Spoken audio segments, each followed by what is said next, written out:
Buongiorno ragazzi, amici, ora cominciamo un nuovo argomento molto interessante, cioè la riforma protestante. Sarà un argomento piuttosto lungo e cercherò di spiegare anche la teologia di Lutero, di Calvino, ci saranno intere lezioni di teologia, forse un pochino pesanti, comunque cercherò di spiegare nella maniera più chiara, come spero di fare sempre, gli elementi fondamentali di questo argomento. Riforma protestante, partiamo da Martin Lutero, abbiamo qui è tornata la mia straordinaria gattona portafortuna Sofì, che però non ne vuole sapere anche questa volta di aiutarmi nella video lezione, quindi diciamo la lasciamo libera. Parliamo della riforma protestante. La riforma protestante nasce in Germania e poi si diffonderà in mezza Europa. È la riforma di un uomo, perché è la riforma che inizialmente nasce dalla iniziativa e dalla volontà di un singolo uomo, ovvero Martin Lutero. Martin Luther, col TH in originale tedesco, naturalmente Lutherus, l'italiano Lutero, rappresentano la forma latinizzata del nome. Martin Lutero è un personaggio provinciale, nasce proprio nella provincia arretrata e contadina tedesca. Il 10 novembre 1483, la sua data di nascita, lui nasce a Eisleben, che si trova in Sassonia, quindi lui è un sassone. Lui ha un'origine contadina, da una famiglia modesta che non aveva studiato, però attenzione, proprio questi aspetti provinciali, contadini, a volte anche un po' arretrati, un po' anche, come dire, primitivi, fauneschi del personaggio di Lutero, saranno poi alla base del suo enorme successo e della sua straordinaria capacità di scrivere, di parlare, di gestire le controversie, di convincere e di convertire. Lui, proprio dalla sua origine, lui trae alcuni elementi che saranno sempre fondamentali nella sua personalità, nel suo carattere, la cocciutaggine, la furbizia, l'ironia, la saggezza popolare contadina. Lutero nei suoi scritti fa continuamente riferimento alla saggezza presente nei proverbi popolari. Il padre Hans viene da una vita di povertà, però lui, il padre di Lutero, Hans, era un minatore ma aveva fatto anche tanti altri lavori, riesce a conquistare una certa agiatezza, diciamo una modesta agiatezza, che gli consente di far studiare il figlio.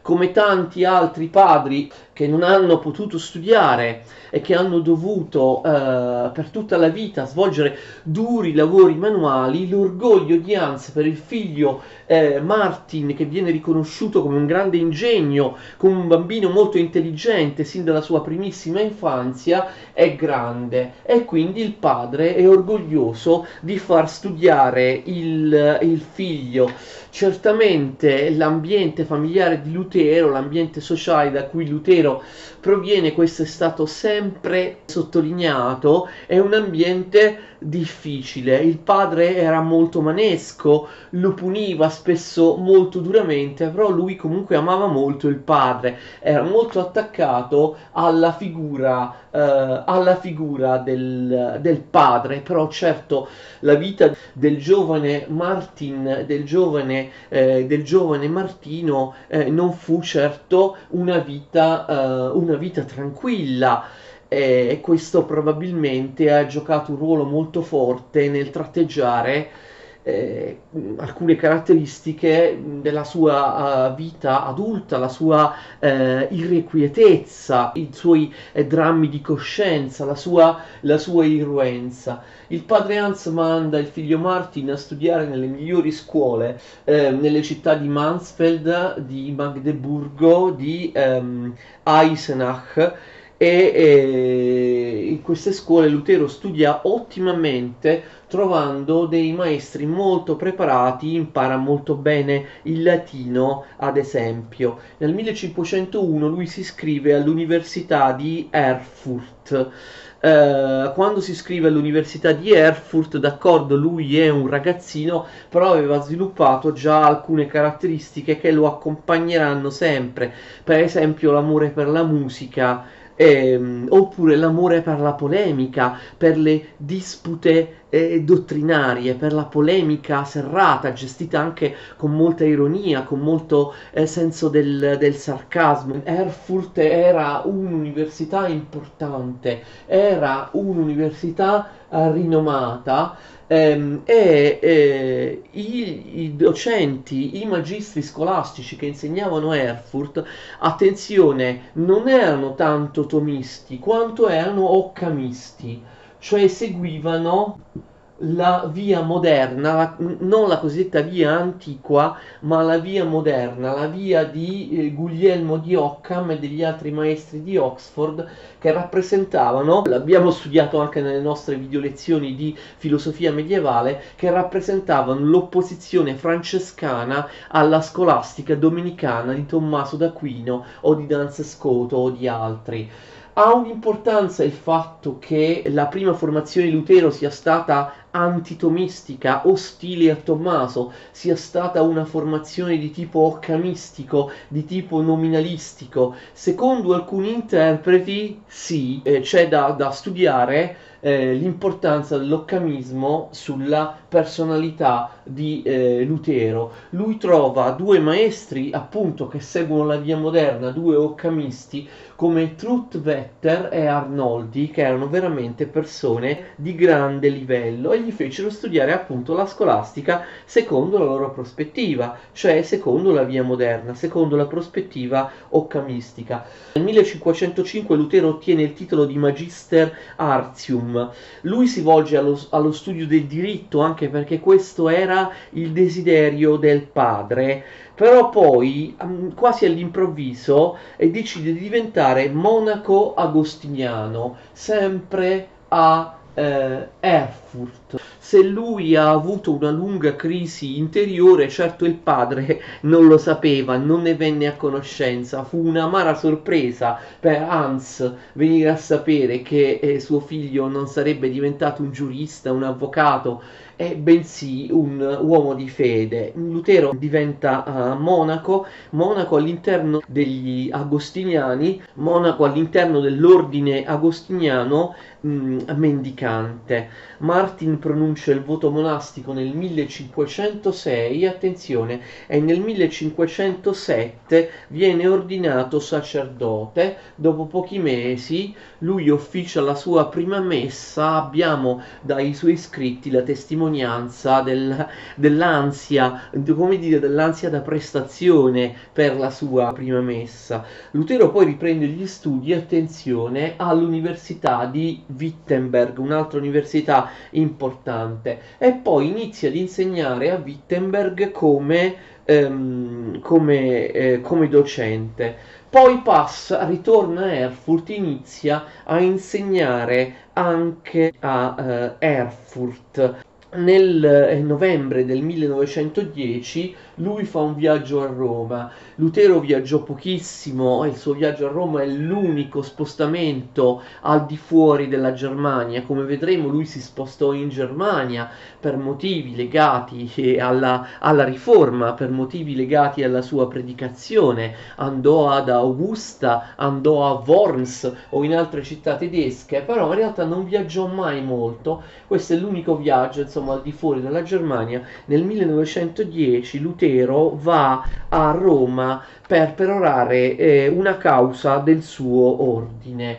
L'impressione che lui ricava da Roma, ma questa non è una cosa isolata, perché molti tedeschi che in quel periodo andavano a visitare Roma tornavano in qualche modo delusi con la stessa impressione. Lutero fu molto deluso e fu molto scandalizzato. Il clero latino a Roma, la capitale del papato, era molto lassista. A Roma ci si divertiva, a Roma lui vede e da buon tedesco non accetta molte espressioni esteriori, devozionali del culto cattolico, al limite del fanatismo, della della superstizione. Roma è la città dei santi, delle reliquie e delle processioni, e tutte tutti questi aspetti esteriori del cristianesimo a Lutero non piacquero minimamente, che è normale anche pensando a ciò che lui fece dopo, cioè al fatto che lui abolì, no? Che lui distrusse in territorio protestante tutte queste manifestazioni esteriori. Lui si trova nella città, a Roma, la città delle reliquie, dei santi, la città dove per ottenere le indulgenze o semplicemente per devozione molta gente del popolo e dei ceti più poveri si rovinavano le ginocchia salendo le centinaia e centinaia di scalini della Scala Santa e così via. Quindi un clima di lassismo, di mancanza di regole, di corruzione e di devozione eccessivamente esteriore, di esteriorità, che a Lutero assolutamente non piace, quindi ebbe un'impressione negativa della città del papato, che lui poi in seguito condannerà apertamente. Nel 1212 Lutero diventa dottore in teologia e ottiene la cattedra di teologia biblica. Attenzione, insegna teologia biblica di nuovo all'Università di Wittenberg. Gli fu inoltre affidata una parrocchia a Wittenberg e lui diceva messa, aveva i suoi parrocchiani di cui doveva occuparsi. Tuttavia, noi sappiamo anche da quello che lui scrive che le lezioni universitarie erano la cosa più importante per lui, gli interessavano più di tutto il resto. Insegnare gli piaceva. Per fortuna noi abbiamo l'edizione critica delle lezioni da lui tenute. Lui in realtà non scriveva per esteso il contenuto delle sue lezioni, però noi le possiamo trarre dagli appunti a matita che lui prendeva sui testi che doveva commentare a lezione, in particolare ovviamente le pagine della Bibbia. Noi abbiamo un'ottima edizione critica in cui abbiamo le pagine della Bibbia e degli altri libri posseduti da Lutero che lui usava come base per le sue lezioni, con i commenti di Lutero, con vastissime, spesso ampie annotazioni a matita sul testo in cui Lutero esprime le sue idee. Molti pensano che le prime opere di Lutero di cui bisogna tener conto siano quelle che vedremo dopo del 1520, ma non è così. È molto importante capire che Lutero, ancor prima del 1517, cioè della sua ribellione a causa del problema delle indulgenze, delle sue 95 tesi, già prima di scrivere le 95 tesi, anche diversi anni prima, Lutero aveva maturato una visione del cristianesimo lontana da quella ortodossa del papato, della Chiesa cattolica. Nelle note in margine scritte da Lutero sulle pagine dei testi sacri, come vi ho detto, da lui posseduti, che lui commentava, noi vediamo che le basi fondamentali della sua teologia si formano, come vi ho detto, ben prima delle 95 tesi. Il problema della grazia, del libero arbitrio, della giustificazione per fede sono già presenti in queste primissime opere che sono appunto il frutto degli appunti che Lutero prendeva per le sue lezioni. Lutero cade in una profonda crisi spirituale che lo porta alla disperazione, si trova giornalmente alle prese con la tentazione.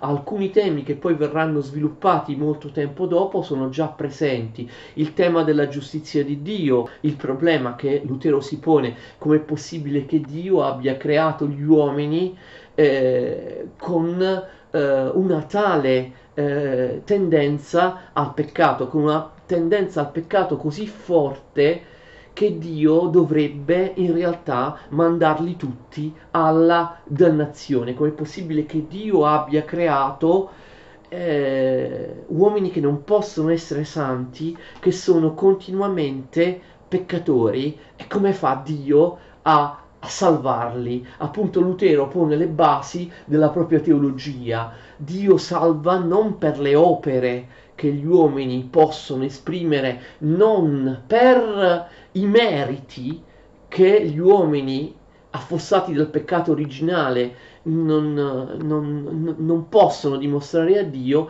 ma li salva gratuitamente, salva alcuni predestinandoli, cioè giustificandoli attraverso la fede. Naturalmente parleremo di tutte queste cose in successive video lezioni, perché io qui parlo soltanto, diciamo, degli avvenimenti esteriori della Riforma, ma poi dedicheremo più di una lezione alla teologia luterana, a spiegare esattamente quali sono le idee di Lutero. Quindi questo è soltanto, diciamo, un'introduzione, un accenno. Già da queste prime lezioni Lutero si stacca dall'aristotelismo, chiama Aristotele rancido filosofo, non può accettare che Aristotele sia stato messo alla base della teologia cristiana e della filosofia cristiana da parte della scolastica. Lutero già da questi anni scopre Agostino e l'idea agostiniana della giustificazione per fede. Ma noi sappiamo che ovviamente la ribellione di Lutero avviene in coincidenza con lo scandalo delle indulgenze. Che cosa sono queste indulgenze? Perché Lutero si oppone alle indulgenze in generale, ma anche agli abusi che venivano fatti a proposito delle indulgenze, degli abusi che venivano perpetrati. Vi erano grandi abusi all'interno della Chiesa Cattolica per le indulgenze. Abbiamo già parlato delle indulgenze relativamente a Bonifacio VIII. Bonifacio VIII ebbe un enorme successo nel 1300 con il Giubileo, il primo anno santo a Roma, grazie alle indulgenze. Chi faceva il pellegrinaggio a Roma o faceva certe opere buone, otteneva l'indulgenza. Ma che cos'è l'indulgenza? L'indulgenza è una dottrina che si era sviluppata recentemente all'interno della Chiesa Cattolica e che per molto tempo, e anche in realtà al tempo di Lutero, non era una dottrina del tutto chiara. L'idea è che l'indulgenza, le indulgenze, l'idea che si era fatta la Chiesa nel tempo è che le indulgenze potessero in qualche modo dare al fedele uno sconto, diciamo così, uno sconto sulle pene, cioè sulle penitenze che ogni fedele doveva scontare. Ovvero, invece di scontare una penitenza, io posso scambiare questa penitenza con qualcos'altro. Per esempio, se io sono condannato a una penitenza canonica, cioè in confessione, dopo essermi fatto assolvere i peccati dal sacerdote, il sacerdote mi dice di recitare 30 Ave Maria all'anno per 4 anni.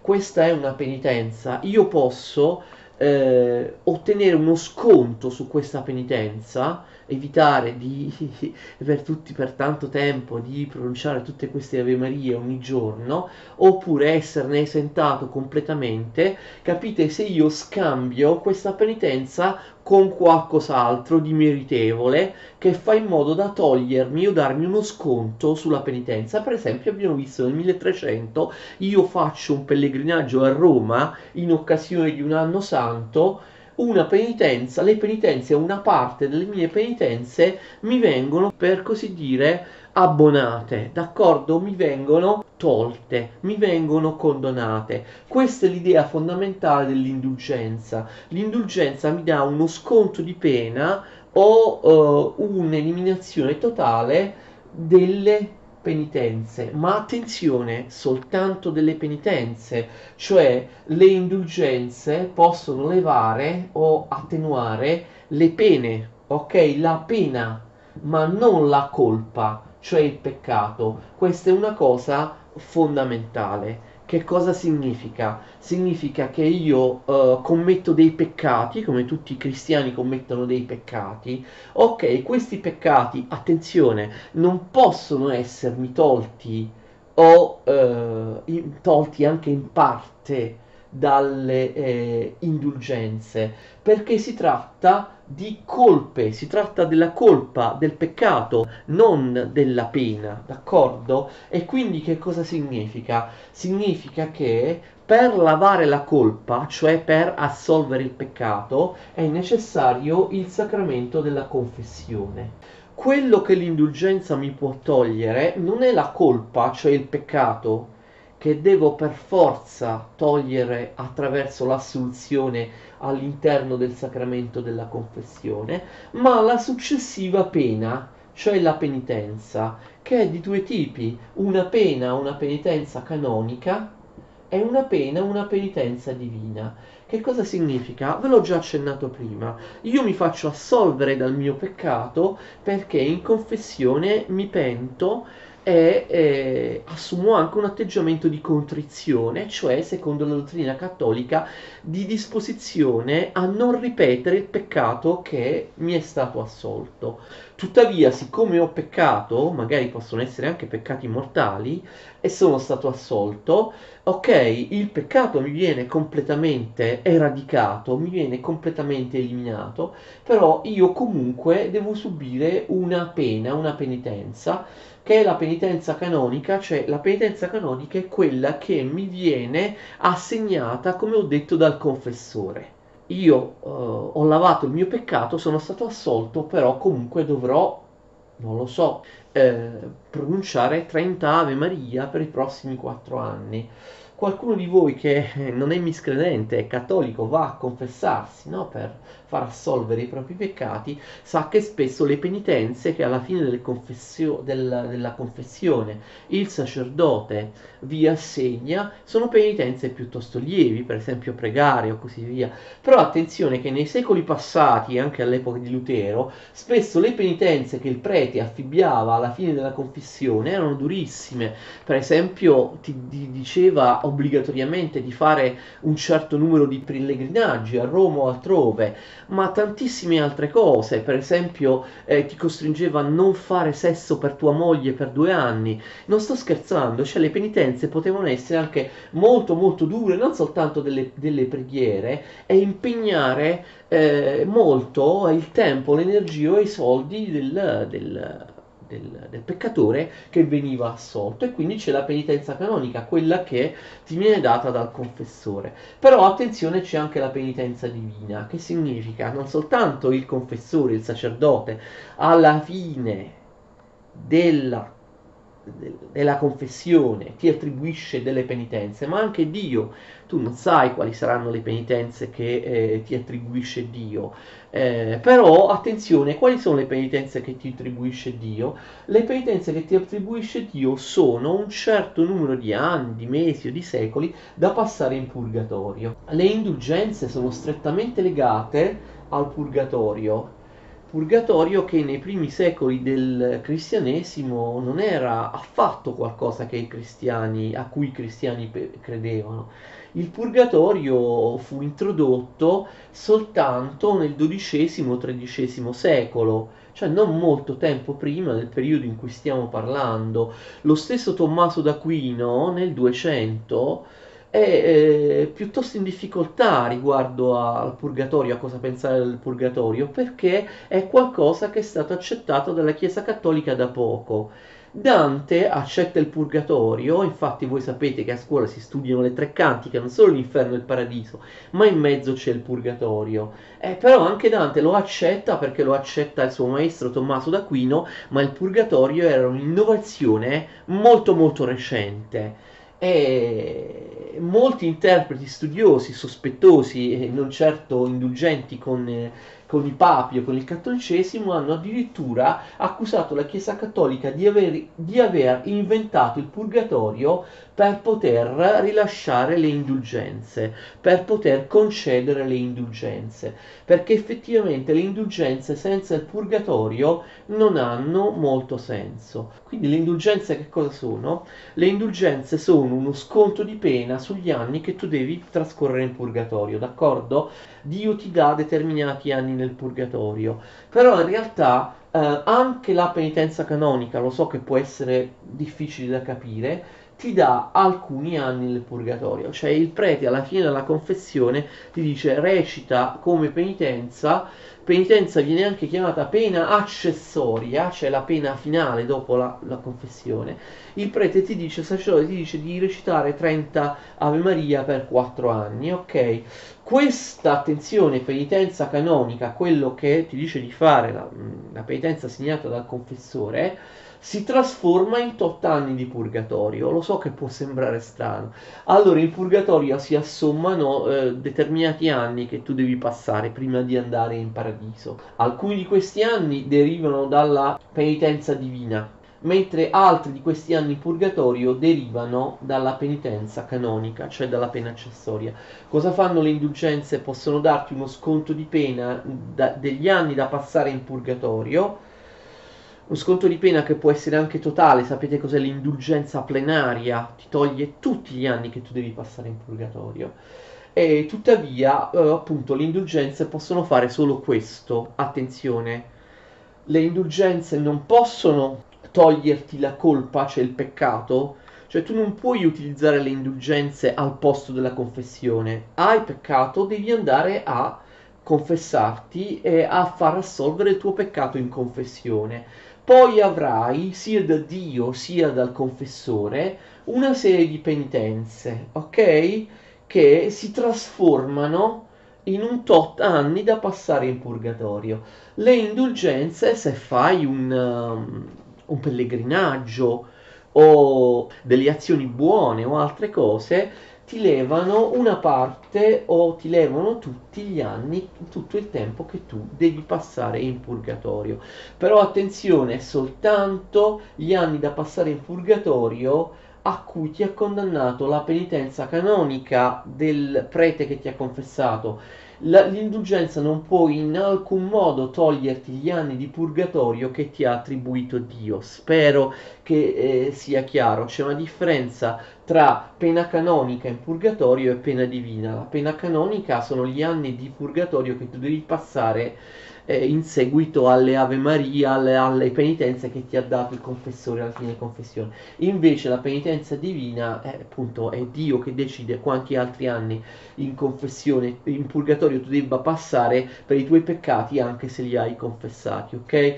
L'indulgenza deve essere data gratis, questo è importantissimo, come tutti gli altri uffici sacri, i matrimoni, la cresima, qualunque cosa devono avvenire gratuitamente, non in cambio di denaro, altrimenti è simonia da parte dell'ecclesiastico. E quindi l'indulgenza deve essere gratuita, data in cambio di un pellegrinaggio o di altre opere buone, e riguarda soltanto, d'accordo, uno sconto in tutto o in parte delle anni di purgatorio che devi scontare in seguito alla penitenza canonica che ti ha dato il prete dopo averti assolto. Ok, questa è la dottrina delle indulgenze e non altro. Il problema è che dal 1300 in poi questa dottrina, attenzione, che è l'unica dottrina di diritto canonico, non ce ne sono altre, questa dottrina non viene rispettata e vi sono un sacco di abusi tollerati dai papi e dalla Chiesa Cattolica, oppure in certi casi specifici abusi addirittura autorizzati da certi documenti papali. E quindi quali erano gli abusi? Avete capito? Prima di tutto le indulgenze venivano vendute, c'era una venalità. In questo modo il papato si arricchiva e i poveretti mettevano di solito nelle cassette dei banditori dell'indulgenza appunto delle monete, e quindi in cambio di soldi. Ma poi, e quindi è simonia e questo non doveva avvenire. Ma poi altre cose gravissime, cioè le indulgenze vengono addirittura date in cambio della remissione del peccato. Questo abbiamo visto, non si può. Nessuna indulgenza può toglierti il peccato te lo togli soltanto andando a farti assolvere in confessione. E invece gli abusi erano pagate e sarete in pace con Dio, i vostri peccati vengono rimessi. E questo è ovviamente un abuso. L'indulgenza, abbiamo visto, non lava la colpa, cioè il peccato, ma soltanto la pena. E inoltre l'indulgenza, l'avete capito, viene utilizzata non solo per eliminare gli anni di purgatorio della pena canonica, ma anche gli anni di purgatorio che dovete scontare per la pena o per la penitenza divina. Ancora più assurdo, l'indulgenza viene data in cambio della promessa di andare direttamente in paradiso, cioè tu paghi, ottieni l'indulgenza, andrai in paradiso, ma non è così. Abbiamo visto che l'indulgenza serve solo a ottenere uno sconto di pena sugli anni da passare nel purgatorio, non può mandarti in paradiso. Ultima cosa, ultimo abuso assurdo, l'indulgenza può essere chiesta, e qui però ci sono diverse interpretazioni, soltanto per se stessi, non per i cari estinti. E invece anche qui c'erano abusi assurdi. Tu paghi, tuo nonno, tuo padre, che purtroppo non c'è più, passano direttamente dal purgatorio al paradiso. Ok? L'anima del defunto va direttamente in paradiso. Non è possibile. Tu puoi chiedere l'indulgenza solo per te stesso quando sei ancora vivo e vegeto, non per i tuoi cari estinti. Eppure tutti questi abusi, spero che siano chiari, venivano praticati un po' dovunque e anche i papi a volte li ammettevano con degli editti, anche se nel diritto canonico la dottrina delle indulgenze non prevedeva questo. L'idea delle indulgenze si basa su che cosa? Si basa sull'idea che la Chiesa nel corso dei secoli abbia, attenzione, accumulato un patrimonio, non un patrimonio materiale, ma un patrimonio spirituale, cioè la Chiesa cattolica può gestire i meriti dei propri fedeli. In particolare, quello che ha fatto Gesù Cristo è un merito, un patrimonio spirituale. I meriti di Gesù Cristo vengono assegnati alla Chiesa Cattolica, cioè si trasformano in un patrimonio spirituale che la Chiesa Cattolica può devolvere a favore dei suoi fedeli, così come i meriti dei santi, dei dottori della Chiesa, delle grandi azioni dei santi e così via, restano a disposizione questi meriti eccezionali, queste azioni di santità di Gesù Cristo, dei santi, dei comuni fedeli, si trasformano in un patrimonio spirituale di cui la Chiesa può disporre, ok? Quindi la Chiesa ha un patrimonio spirituale di cui può disporre. In cosa consiste questo patrimonio spirituale? Come lo gestisce la Chiesa? Ve l'ho detto, cioè togliendo gli anni di purgatorio per la pena accessoria della confessione. Questa dottrina viene elaborata piano piano, inizialmente da personaggi come Alessandro di Ales, studiosi teologi come per esempio Alessandro di Ales, uno dei primi a parlare di questo patrimonio spirituale della Chiesa. Poi anche nella bolla Unigenitus di Papa Clemente VI nel 1343 precisa questa dottrina delle indulgenze, dottrina che fu precisata anche da Papa Sisto IV nel 1476 e purtroppo Sisto IV in maniera veramente discutibile allarga le indulgenze anche ai familiari estinti, ciò che però nel diritto canonico,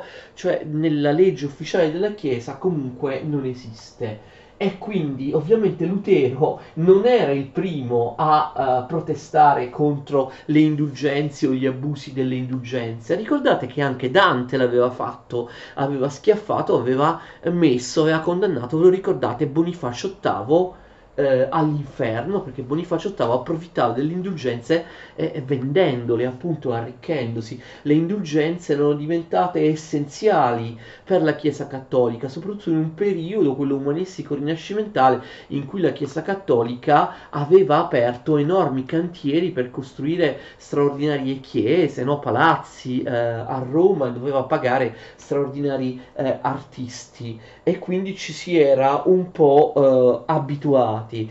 Ovviamente Lutero, lo sapete, si ribellerà, lo vedremo, da qui inizia la riforma protestante, però ripeto, da Dante in poi, dal 1300 in poi, moltissimi personaggi, anche proprio nell'ambito della più stretta devozione cattolica, avevano espresso dubbi o malumori o contrarietà o ostilità nei confronti di questa dottrina, ma anche abbiamo visto dei suoi pesantissimi abusi.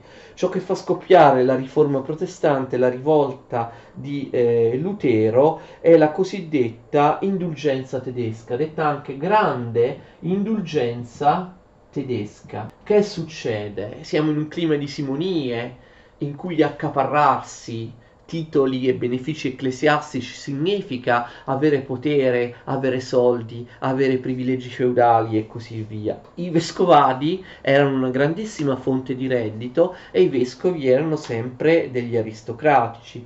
Allora, c'è un vescovo tedesco che si chiama Alberto di Hohenzollern. Il nome non vi è nuovo, vero? Certo, perché gli Hohenzollern erano i principi del Brandeburgo, capitale Berlino, ok? I suoi familiari rappresentavano la dinastia del Brandeburgo. Gli Hohenzollern, lui era un parente dei principi di Brandeburgo. Alberto di Hohenzollern era già titolare di due vescovadi, anzi due arcivescovadi, e già questo è illegale perché non si può avere più di un vescovado, e invece succedeva che c'erano vescovi che ne avevano due, che ne avevano tre, ne avevano quattro. I vescovadi di Magdeburgo, di Halberstadt, e lui non era contento perché era vorace, perché era ingordo, non gli bastavano questi due vescovadi, voleva, e da chi voleva? Dal Papa, perché il Papa avrebbe potuto assegnarglielo, un terzo vescovado più importante, cioè quello di Magonza.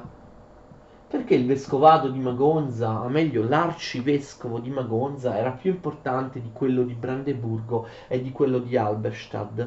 Perché ricordate che a differenza di Magdeburgo e Halberstadt, Magonza, vi ricordate che il vescovo di Magonza era un elettore, cioè era uno dei 7 individui che eleggevano l'imperatore di Germania, e quindi questo rendeva importantissimo il vescovo di Magonza. Ricordatevi che spesso per eleggere l'imperatore di Germania i 7 principi e vescovi, che appunto erano gli unici 7 che lo eleggevano, facevano parte del collegio elettorale, ottenevano delle donazioni in denaro, delle mazzette, ok, per votare l'imperatore. E quindi l'arcivescovo di Magonza è particolarmente importante perché, a differenza degli altri due titoli di arcivescovo, era un vescovado elettorale, cioè il vescovo di Magonza era uno dei 7 che eleggeva l'imperatore, l'arcivescovo di Magonza. Inoltre il vescovato di Magonza era particolarmente importante perché il vescovo di Magonza era il primate della Germania. Sapete cos'è il primate?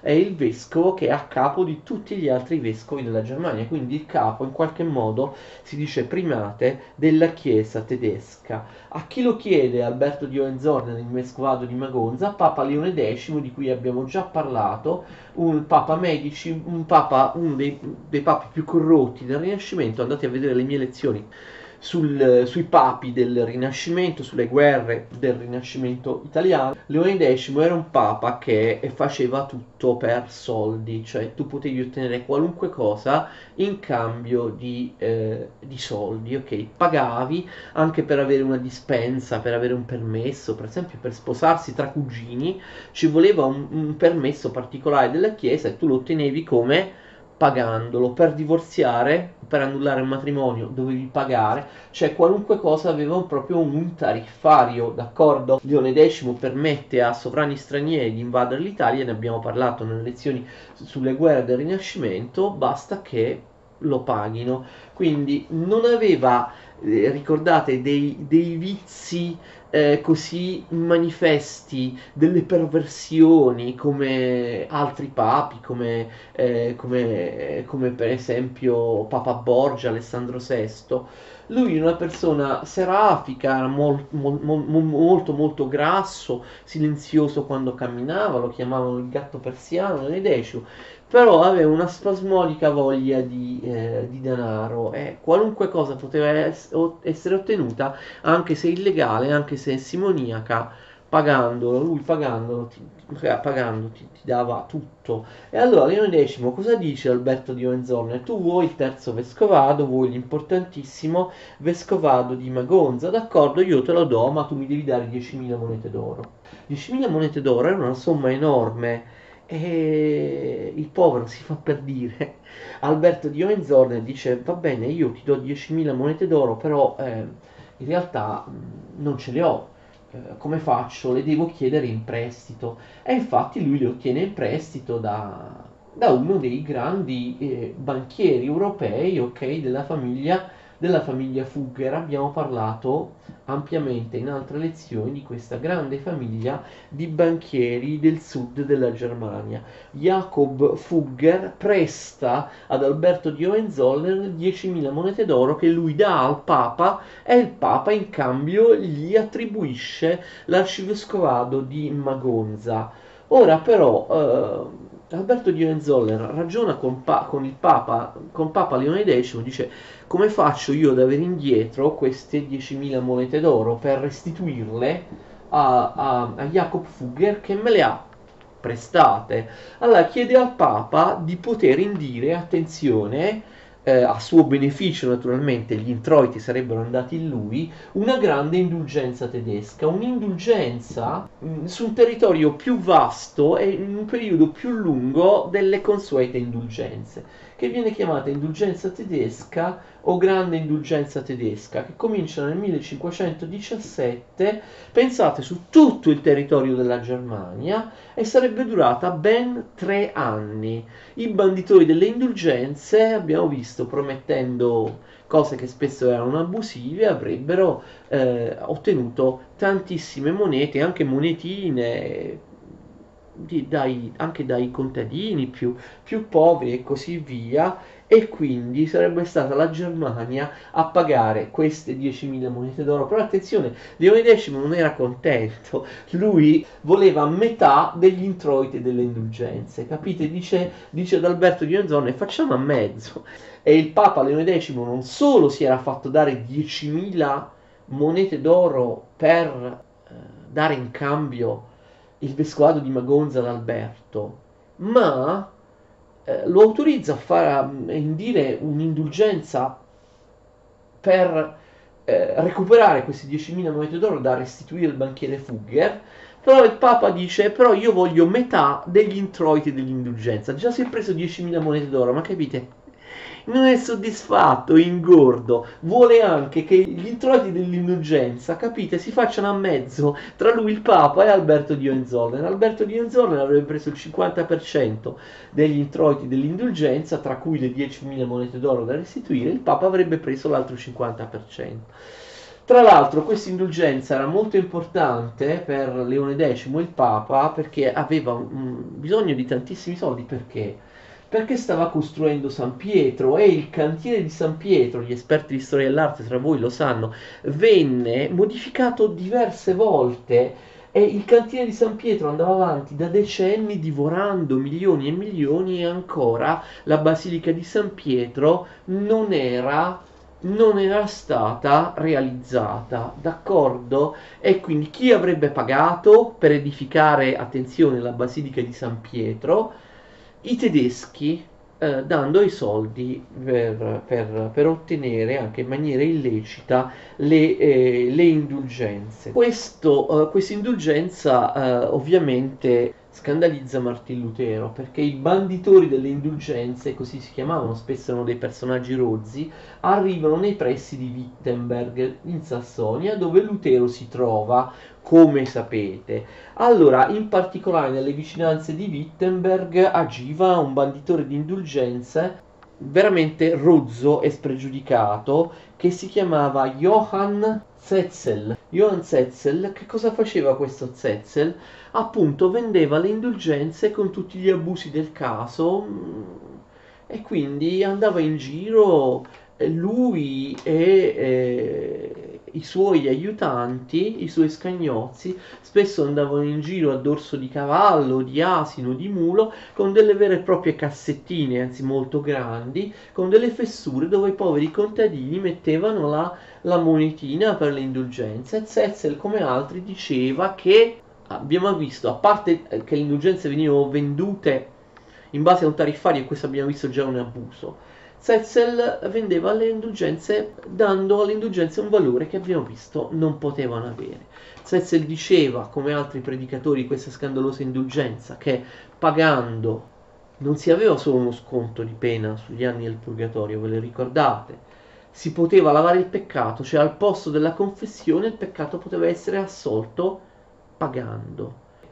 Pagando si poteva fare in modo che eh, la propria anima andasse sicuramente in paradiso, oppure l'anima del proprio caro estinto, del parente morto, andasse in paradiso. Erano tutte ovviamente assurdità, in contrasto abbiamo visto con lo stesso diritto canonico, con le stesse leggi della Chiesa Cattolica, ma il Papa aveva bisogno di soldi in ogni modo per costruire la Basilica di San Pietro. Io ogni volta che vado a San Pietro, a differenza di quando ero piccolo, magari badavo solo alla bellezza, alle opere d'arte della chiesa, ogni volta che vado a San Pietro adesso ho delle remore perché dico, vedete, tutte queste cose straordinarie sono state edificate sulla pelle dei tedeschi che versavano le indulgenze, non solo, ma la costruzione di San Pietro è stata la goccia che ha fatto traboccare il vaso. La costruzione di San Pietro e i soldi necessari, in modi spregiudicati in cui i papi si procuravano i soldi necessari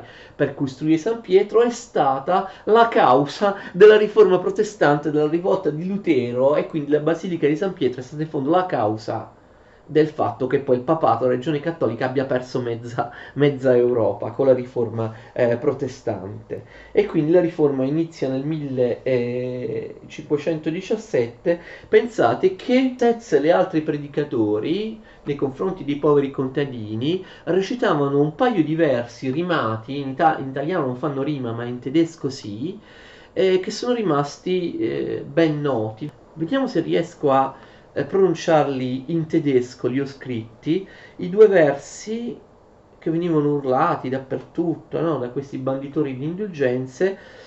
Io non sono bravo a pronunciare il tedesco, ma più o meno dicono Sobald der Gülden im Becken klingt, im Hui die Seel in Himmel spring. Che vuol dire in italiano, appena il soldo, la monetina, risuona o tintinna nella cassetta, l'anima vola in paradiso.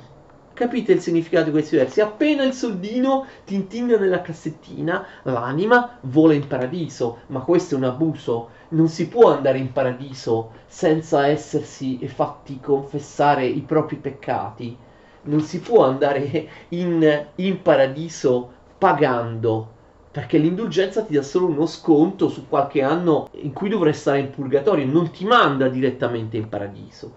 Naturalmente questo è uno scandalo. Pensate che in realtà in Sassonia, a Wittenberg, la terra di Lutero, dove Lutero viveva, l'indulgenza non fu permessa dal principe di Sassonia, che si chiama, avrà un'importanza fondamentale nella nostra storia, lo vedremo, perché lo vedremo, proteggerà Lutero, Federico il Savio o Federico il Saggio. Federico il duca di Sassonia, pensate che proibisce il commercio delle indulgenze nel suo territorio, quindi personaggi come Zetzel o altri non vanno in Sassonia o a Wittenberg, però Lutero ha notizia ovviamente di quello che fanno nelle cittadine che si trovano a poche decine di chilometri dalla Sassonia, cioè che si trovano al confine della Sassonia, in altri stati, in altre città libere. E Federico II, sapete perché proibisce il commercio delle indulgenze nel suo territorio? Perché impedisce alla grande indulgenza tedesca di prendere soldi nel suo territorio?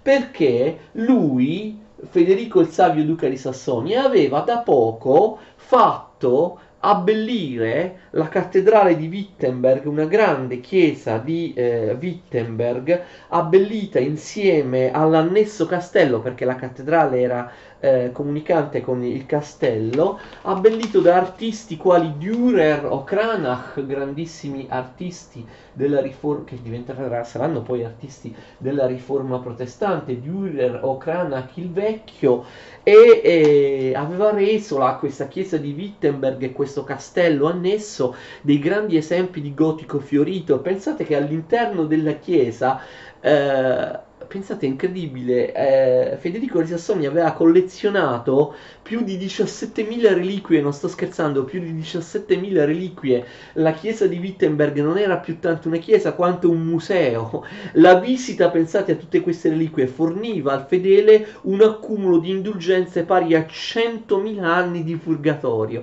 D'accordo? Quindi capite perché Federico il Savio, Federico il Saggio impedisce l'indulgenza tedesca in Sassonia, perché non vuole la concorrenza, non vuole che i sassoni, che i suoi sudditi ottengano l'indulgenza da Alberto di Hohenzollern e dal Papa, ma no, i suoi sudditi devono continuare a ottenere l'indulgenza prostrandosi di fronte alle più di 17.000 reliquie che lui aveva sistemato nella chiesa di Wittenberg. E quindi tra le reliquie ce n'erano anche alcune piuttosto singolari, come un pezzo della chiesa di Cristo, 4 capelli della Madonna, così. Ma allora così si usava. Lutero decide di criticare per iscritto le indulgenze e gli abusi dell'indulgenza tedesca e la vergogna del fatto che la Germania venga spogliata, venga impoverita per dare soldi alla costruzione della Basilica di San Pietro a Roma. Scrive infatti Lutero le 95 tesi, le famosissime 95 tesi che sono alla base della riforma protestante. Continuiamo la prossima volta, vedremo in cosa consiste la ribellione di Lutero, cosa sono queste 95 tesi, cosa Lutero dice, sostiene in queste 95 tesi e che cosa scateneranno questi scritti di Lutero. Arrivederci, continuate a seguirmi, questa è solo la prima di una lunga serie in cui io vi spiego in maniera, spero, chiara e precisa tutta la vicenda della riforma protestante. Non solo Lutero, vedremo dopo anche Zwingli, Calvino, la riforma non solo in Germania, anche in altri paesi. Continuate a seguirmi, arrivederci.